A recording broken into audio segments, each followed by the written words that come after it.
Okay, good day to everyone. Since almost 1 week tayong walang pasok, that's why they required us to produce a certain discussion through this kind of module, channel or modules.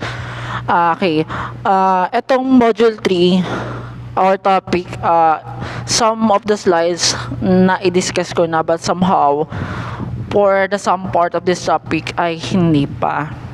So, bali, ang gagawin natin is ganire po. I-recap natin yung some slides na na-discuss na and then yung topic for continuation. So again, our topic for this module is all about transport mechanism. For the easily idea on how transport mechanism or what is the function of transport mechanism, transport mechanism tackles kung paano ba nagmo-move in or out yung mga certain substance across the entire system of a cell. So, ganun lang po si transport mechanism. Again po, si transport mechanism, third part siya ng una kasi mauuna muna ang digestion. Then, susunod ang cellular respirations. And then, the next one is the transport mechanism. So, bale, if ever, ganito kasi ang main idea. Kapag ang isang tao ay kumain ng certain foods, dinadigest muna through metabolism. So, dadaan sa anabolic, catabolism, then dadaan sa streamlines ng intestine natin hanggang mapunta sa bloods. Then pag nag-pump yung heart through cellular respiration, matatransport yung different kinds of substance and molecules around the body, especially inside the cell. But here for today, for this topic, mainly we're going to focus on how certain substance enter inside the cell po mismo. So, most commonly, function to ni cell membrane or ni plasma membrane. Okay, for our learning objectives, number 1, relate the structure and composition of the cell membrane to its functions. So, for transport mechanism, cell membrane has or have a vital roles with regards in transporting molecules or substance inside the cell. Kasi si cell membrane, aside from its function na i-maintain yung external structure ng cell, siya din yung mga nagre-regulate with regards to substance na papasok or lalabas within the cell system. Ikalawa, explain transport mechanism in cell.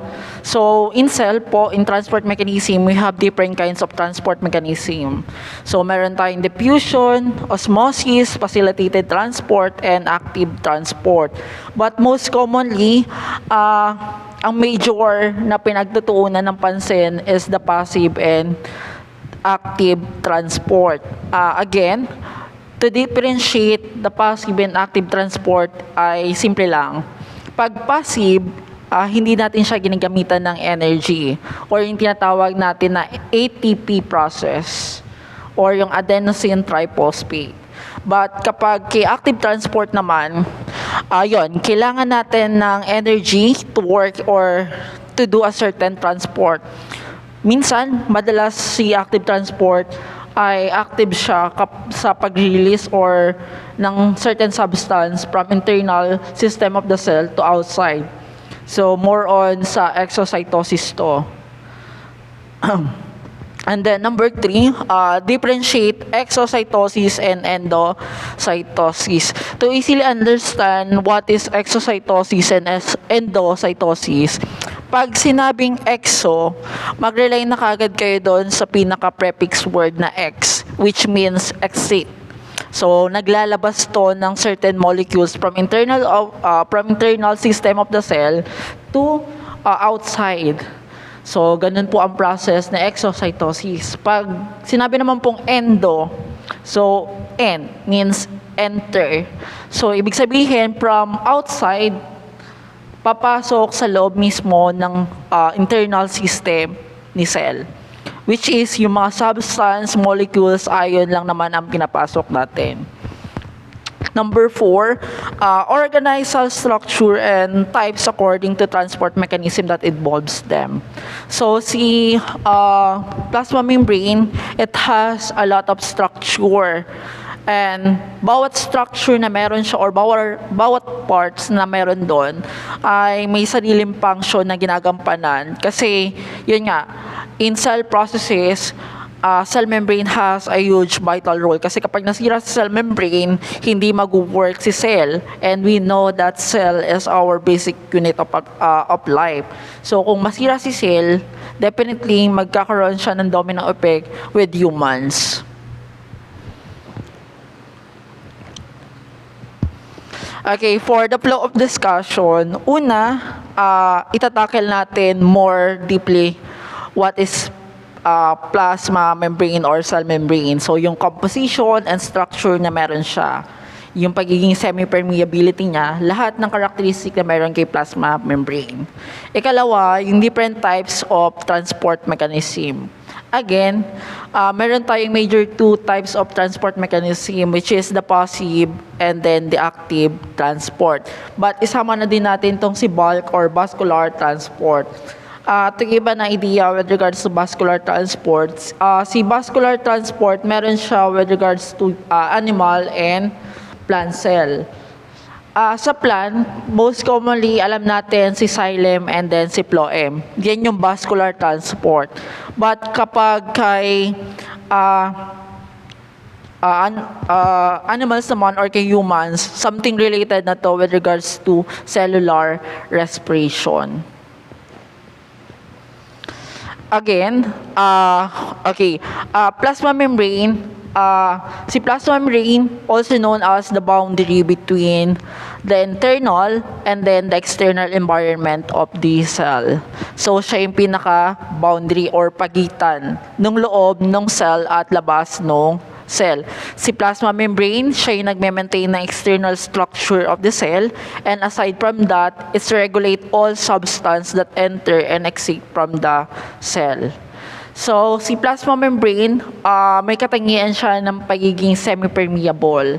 Pag sinabi nating semi-permeable, hindi niya basta-basta pinapapasok yung certain things outside the cell, papasok sa internal structure ng cell mismo. Okay? So, hindi basta-basta makakapasok. Parang colloid si plasma membrane.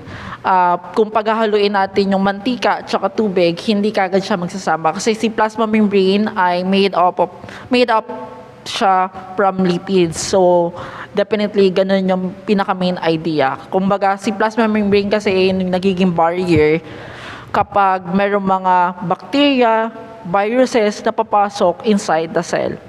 So, sa plant naman kasi meron silang cell wall. So, double barrier ang meron kay plant cell wall. Kay animal cell po and humans, meron lang tayong plasma membrane that protect us from different materials or unwanted things na papasok sa loob mismo, sa internal parts ng cell mismo. Okay, the main body of plasma membrane is composed of amphipathetic molecules. Pag sinabi nating amphipathetic molecules, it is a kind of molecules na meron siyang dalawang katangian. Una, hydrophilic and then hydrophobic. Pag sinabi po nating hydrophilic, that is water-loving. And then kapag sinabi naman po nating hydrophobic, that is water-bearing. So, phospholipids or amphipathetic molecules, para lang siyang balloon. Okay? Yung head niya, that is hydrophilic. And then yung tali ng balloon or yung buntot, that is hydrophobic, which is water-bearing. Yung head, most commonly, siya yung nag-attract ng water, really wanted to expose or mag-interact with water molecules. But somehow, yung tail niya, ay yung pinakatakot with water molecules. So, ayaw niyang nababasa or nakakapag-interact with water molecules. May reason out din kung bakit sa plasma membrane makikita natin na baliktaran yung position ng phospholipids. Kaya tinatawag natin siya na phospholipid bilayer. Kasi nga, kailangan itago yung buntot. Kasi once na nabasa yung buntot, there is an effect na pwedeng maka-apekto sa function ni plasma membrane. At once na naapektuhan yung function ni plasma membrane, maapektuhan din yung pagpaprocess ng cell natin. Kasi, kumbaga, parang Earth's atmosphere lang yan. Kapag si ozone layer nasira, definitely apektado yung mga nasa loob. So, ganun din sa cell. Kung si plasma membrane or cell membrane masira, definitely ikamamatay yon ng cell or yung mga organelles na nandoon. So, next one. Okay, this is the structure of phospholipids. Yung nakikita nyong red, that is hydrophilic, and then yung nakikita nyo namang buntot, that is hydrophobic. Yan yung takot sa tubig. So, the unique structure of plasma membrane adopt bilayer structure. Kasi nga, kailangan itago yung buntot niya. So, okay, this factor causes the plasma membrane to be semi-permeable to certain substance. So, plasma membrane adopt bilayer structure wherein hydrophilic surface is facing both aqueous external environment or in cytosol. So, si cytosol, pasok yan dun sa internal system na cell. Pero si aqueous substance, yan ay external parts. Kasi nga ayaw ni buntot na nababasa siya or nakipag-interact with water molecules. That's why ang positioning is symmetrical, yung pagkaka-arrange ng phospholipids. Kung mapapansin nyo, parehas na nasa labas yung both head na hydrophilic, and then yung dalawang tail is nasa loob mismo. Then, yun din ang reason kung bakit nagiging semi-permeable si plasma membrane because of the tail. So, si plasma membrane, pinapresent siya as model known as fluid mosaic. Kasi kung tutingnan natin si plasma membrane in two-dimensional, mukha siyang mosaic. So, kaya tinawag siya as fluid mosaic model. So, the structure which can either be found superficially attached to outside layer. Mayroong mga integral parts or peripheral parts na naka-attach mismo dun sa cell membrane natin na napakahalaga din ng function na binibigay. So, yung mga naka-attach kay plasma membrane, aside from phospholipids, is yung mga transmembrane protein. Since kagaya nga ng sinabi ko, si plasma membrane ay may katangian siya ng pagiging semi-permeable. Hindi niya basta-basta pinapapasok lahat ng molecules na nasa labas, especially the water. Kasi nga, the more na mas madami ang pagpasok ng water or yon hypotonicity, may tendency na sumabog si cell. While pag sobra naman yung paglabas ng tubig outside the internal cell, may possibility na mag-sink si cell mismo or mag-decongest. So, this transmembrane protein allows of movement molecules, yung mga hindi lang makakapasok sa pagitan ng mga phospholipids. So, kinakailangan na ng special channel para makapasok siya sa loob ng cell. Kasi yung mga molecules na yun, hindi porket hindi sila makapasok, is hindi na sila importante with regards to vital processes of the cell organelles. Importante pa rin sila.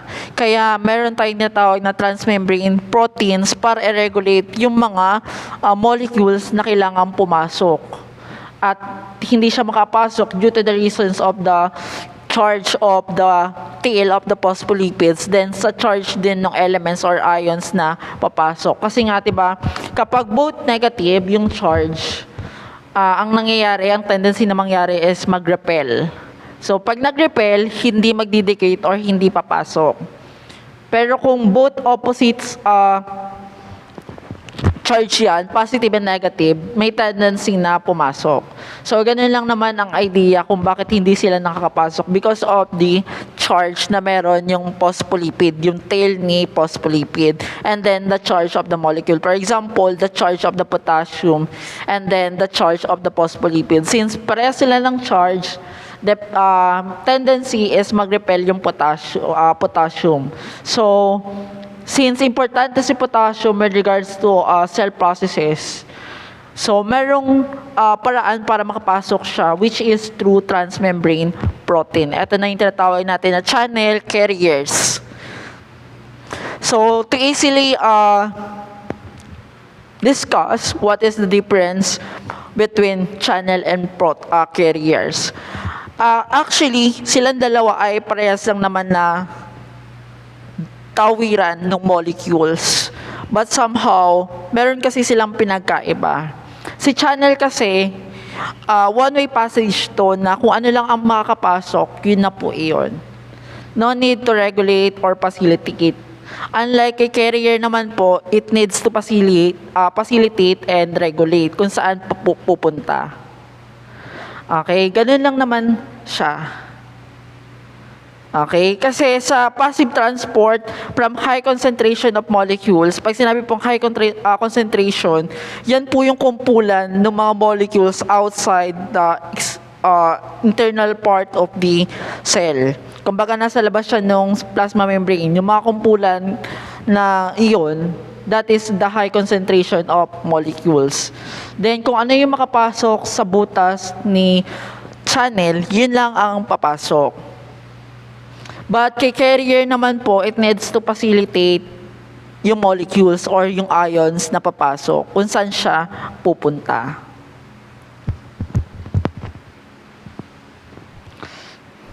So, meron tayong tinatawag na cell surface marker. So, this is responsible for the recognition of foreign and local cell tissue. So, si cell surface markers, meron siyang vital roles with regards to histocompatibility ng immune system. So, marker are responsible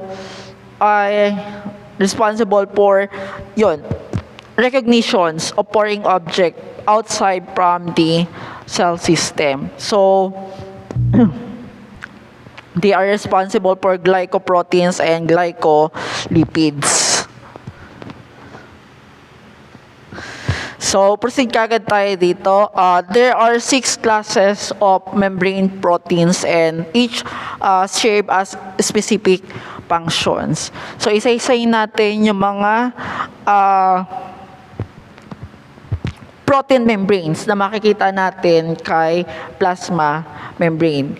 So, una, si transporter. Si transporter responsible for the movement of molecules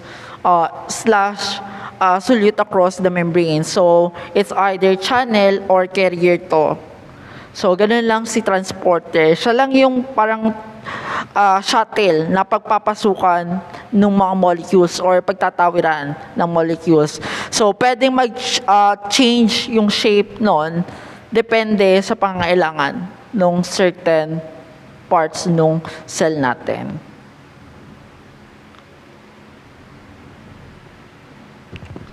Ulitin ko po kay channel po, it needs to facilitate. So definitely kapag nagpa-facilitate si carrier pala, kailangan there are possibilities na may shape yung shape ng molecules kasi pinapacilitate niya kung saan ba may kulang at saan ba dapat siya ilalagay. Parang tawag dito, replication nung transcription nung DNA natin. 'Di ba sa DNA natin, meron tayong tinatawag na GCAT, which is yung guanine, cytosine, adenine, thymine. Sa transcription, tinitingnan doon kung sino si tRNA, tinitingnan doon kung sino ang wala. For example, nawala si adenine. So kailangan ng another na papalit. It's either uracil. So, kung si uracil ay may shape na square, definitely si carrier protein, magre-release siya ng proteins na square din yung shape. Parang gano'n lang yung process kay carrier proteins. So next one is the enzyme. So the enzyme, nakukuha natin yan after digestion of the foods. Lahat ng nutrients na pupunta kay enzyme. So itong enzyme na to ay very important with regards to cell processes. Kasi kung wala tayong enzyme na pagkukuhaan for energy purposes and continuation process of the cell, mamamatay si cell mismo. The next one is the cell surface receptor. So it detects message from the environment to elicit reactions. Okay. Parang si cell membrane kasi is parang skin lang rin yan. May mga magre-recept ng information kung ano ang needed sa labas at kung ano ang needed sa loob. Okay? So, ganun lang naman si cell surface receptor. May stimuli na mag-trigger kung ano yung needed sa loob at kung ano ang meron sa labas. So, detects chemical message from the environment to elicit reaction. So, the message come from molecules and attach to binding site shape, specifically for the signal. Kung ano ang kailangan, isi-signal lang ni cell surface receptor. Then, bahala na si carriers mag-produce ng another set of molecules na ganun ang shape in order para mapunan yung ibang parts or yung needed. Then next one, si cell surface identity marker. So, it's a combination of cell surface protein and then protein complex. So, these marker bind to each other for recognition purposes. Interaction are usually short. So, hindi ganun katagal kasi si cell surface identity markers, pwede siyang mawala. Again, there are kinds of transmembrane protein na temporary lang kay plasma membrane, depende sa needs. At meron namang transmembrane na permanent na dun sa kinalalagyan niya. Depende. For example, si cell kasi diba ay bilog. Kunyari sa ilalim ni cell is maraming concentration of molecules. There are possibilities na magkaroon ng transmembrane protein doon. Okay, may magsisignal na ito sa part na to ay mayroong maraming concentration of molecules. So, magkakaroon tayo ng transmembrane protein doon to open at channels para makapasok yung mga molecules na yon. The next one is the cell-to-cell adhesion protein. So, in this part, nakikipag-connect na si cell from the other cell. Ano po bang kinoconnect? Nakipag-bind siya with other cell, nakipag-bind with other junction. So, ang nangyayari, nakipag-exchange give ng mga molecules na nandoon sa kanila, sa loob nila mismo. So, ganun lang naman ang process ni cell-to-cell adhesion. Then, si transmembrane protein, nakatouch din to cytoskeleton. Kasi sunod-sunod na yan. Cytoskeleton, pupunta kay lysosome hanggang ma-digest. Tapos pupunta kay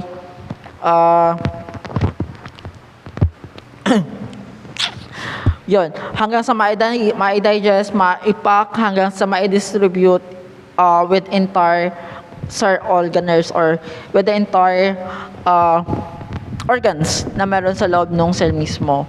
So, pagpasok ng molecules, dediretso yan kasi si cytoskeleton, hindi lang siya nag-act as the skeleton of the cell to maintain internal structure.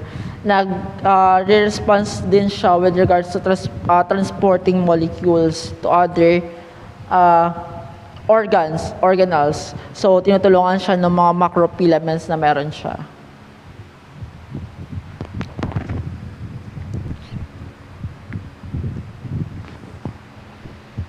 Okay, move na tayo kay transport mechanism. So, si transport mechanism, basically, it is molecules and solute constantly pass through the cell as chemical reaction occurs through respiration, or itatawag natin na cellular respiration. So, transport mechanism allow the cell to regulate what solute should be enter and should exit. Okay? And what level of quantity na kailangan i-transport sa loob ng cell at ilabas mismo. So, ganun lang naman siya. Transport mechanism, it's all about transporting substance coming from external environment of the cell, papasok sa internal system ni cell. Or pwede rin naman na from internal system of the cell, palabas kay cell mismo. So, yung endocytosis and exocytosis. So, medyo move na natin siya kaagad. So, meron tayong iba't ibang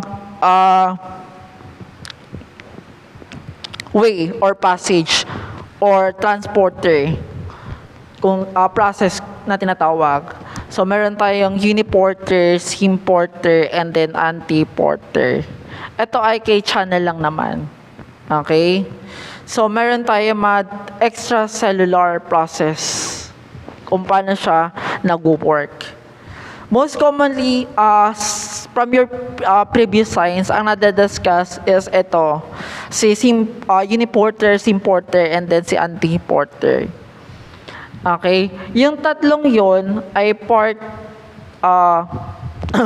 yung hemporter, then antiporter, then yon active transport.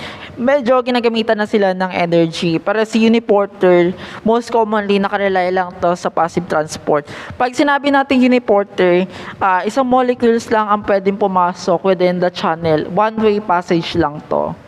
Si hemporter naman po, two kinds of molecules ang pwedeng pumasok, pero papasok lang, hindi siya excrete or naglalabas ng mga substance. Kay antiporter naman, two kinds kasi meron siyang two passage, pwedeng pumasok at pwedeng lumabas yung molecules. Then si ATP transport naman, itong pinakadulo na nasa gilid, dito na papasok yung active transport mainly. Kasi si ATP, ginagamit talaga siya with regards to active transport. So, madadiscuss din naman siya sa upcoming topic natin for biology, especially sa cellular respiration. Again, pag sinabi nating passive transport, nakarely lang to sa concentration gradients of solute na nagmo-move across the cell. Enter. Hindi kailangan ng energy. For example, magbibistay ka ng buhangin. Kung ano lang ang pumasok doon sa mga spaces beyond phospholipids or the channel, yun lang po si passive transport. Wala nang energy na ilalabas. Yun lang naman ang pinaka-mainly function ni passive transport. Si passive transport, meron tayong two subcategories. Yung una, simple diffusion, at yung ikalawa ay facilitated diffusion. Basically, si simple diffusion, ito yung process kung saan, yun nga, from high concentrated to low concentrated molecules. Ang nangyayari kay simple diffusion, kung ano lang yung particles or molecules or substance na makakalusot doon sa pagitan ng mga phospholipid, that is simple diffusion. Pag sinabi naman pong facilitated diffusion, ito na yung kinakailangan natin ng channel tsaka carrier. Ulitin ko po, yung differences ng sub-two categories ng passive transport. Sa simple diffusion, hindi natin kailangan ng carriers and then ng channel protein. Wala tayong kailangan. Ang kailangan lang natin yung spaces sa pagitan ng mga phospholipids. So, yun lang po. If ever hindi kasi makapasok sa loob ng pagitan ng mga phospholipids, kasi nagre-repel yung charge nila, katulad nung nakita niyong violet, kung hindi yan makapasok dyan sa pagitan ng mga molecules because of their charge, dun napapasok si facilitated diffusion, which is gagamit tayo ng channel and then carrier protein. So, ganun lang naman siya. Pag sinabing high concentration to low concentration po again, pag sinabing high concentration of molecules, ibig sabihin nun, yung mga tumpok-tumpok na molecules na nasasala ng paunti-unti, which is unti na lang yung lumalabas to low concentration. So, ganun lang naman siya.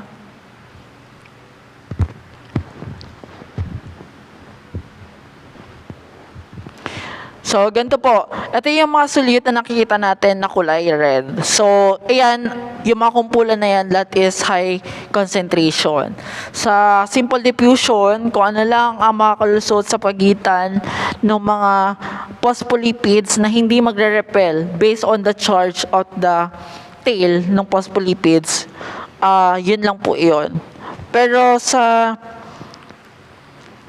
yun po, ganun lang po si simple diffusion. Pero kay facilitated diffusion naman, yan, kailangan natin ng channel and then ng carriers.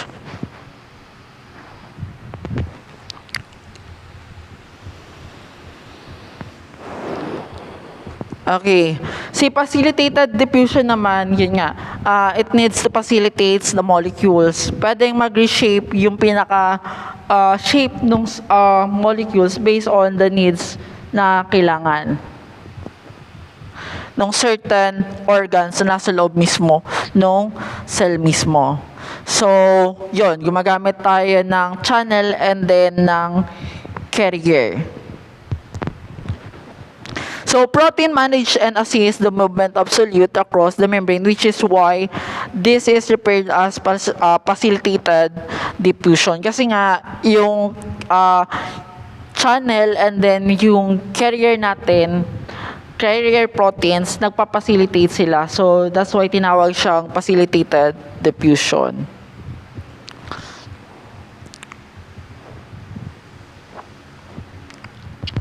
So, pinagkaiba ni channel and then the carrier protein. Una, si channel po provides small passageway lang for specific molecules and then ions. While si carrier naman po, it provides passage for wider kinds of molecules and then ion na needed niyang i-facilitate at i-shape pa. Yung shape ng molecules depends on the needs of certain organs na nasa loob mismo ng cell.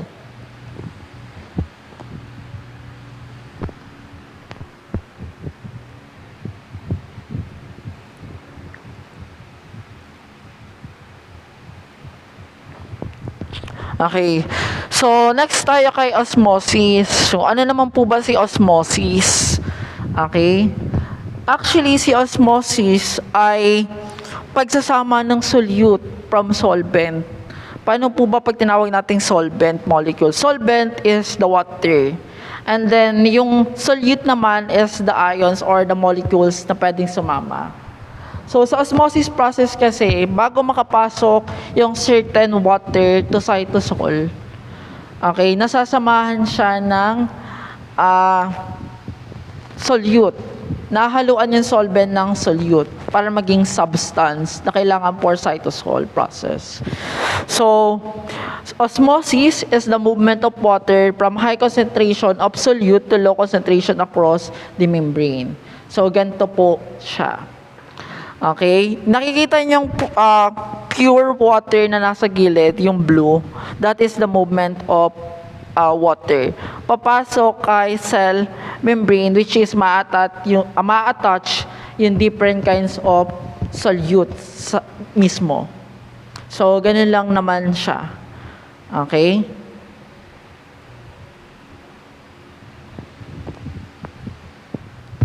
The next one, si tonicity.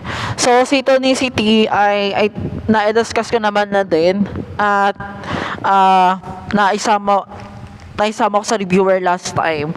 So, si osmosis, karugtong niya si tonicity or minsan tinatawag din natin siyang trigger pressure.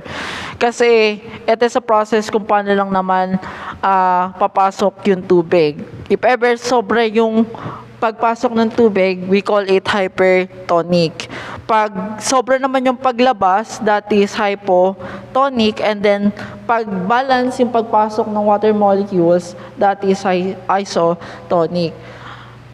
Pag sinabi naman natin homeostasis, it is a process kung saan binabalance yung water molecules all over the internal system ng human. That is homeostasis. Pero pag cell lang ang usapan, osmosis ang tawag.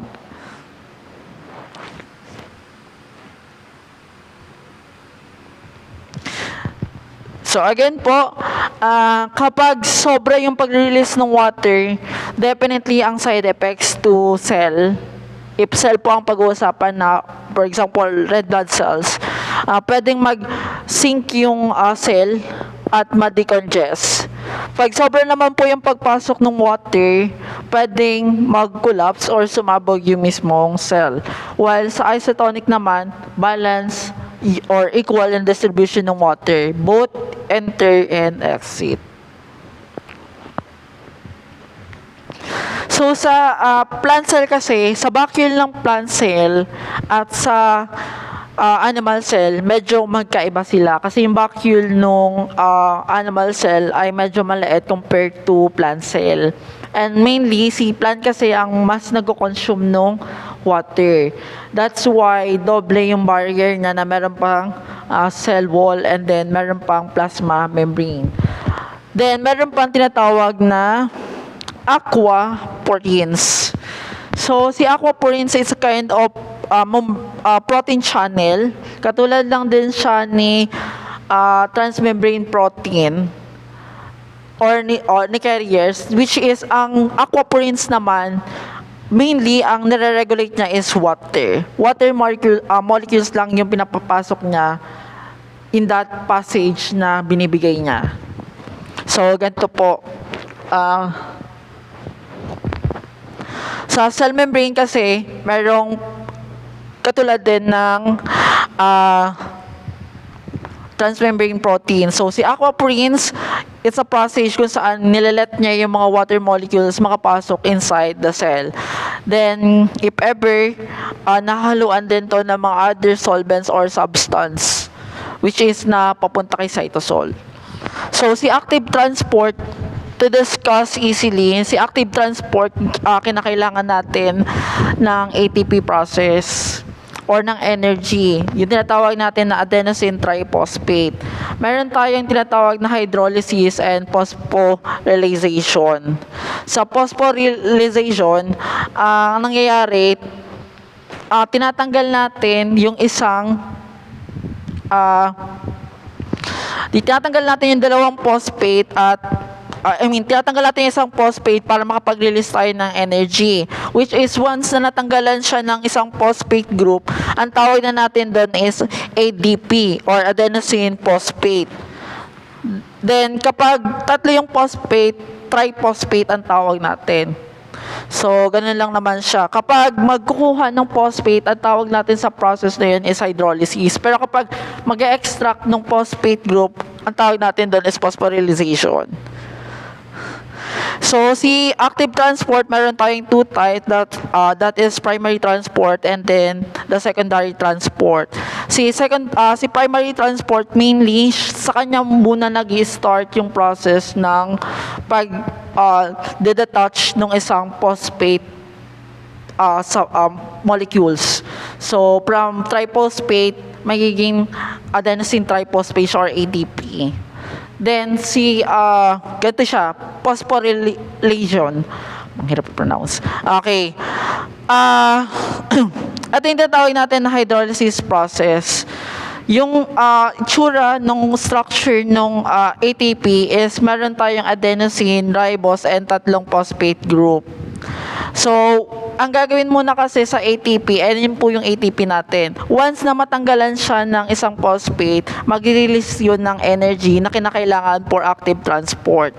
So, once na natanggalan ng isang phosphate group, mangyayari is magiging ADP. So, mag-undergo siya ulit ng hydrolysis process para mag-attach ng isa pang phosphate group. Then, return with the cycle. So, yun lang naman si uh, primary transport. Then sa secondary transport, yun, aftermath na lang siya. After nung pag-release ng energy from first consumption of energy, yung matitirang energy, dun na papasok si secondary transport. So, yun lang po, hanggang dun lang muna tayo. Then, meron akong activity na ibibigay. All you have to do is to watch the video para added info or learnings then. That is from TED-Ed. Then, all you have to do is to make a reflection paper. So, thank you.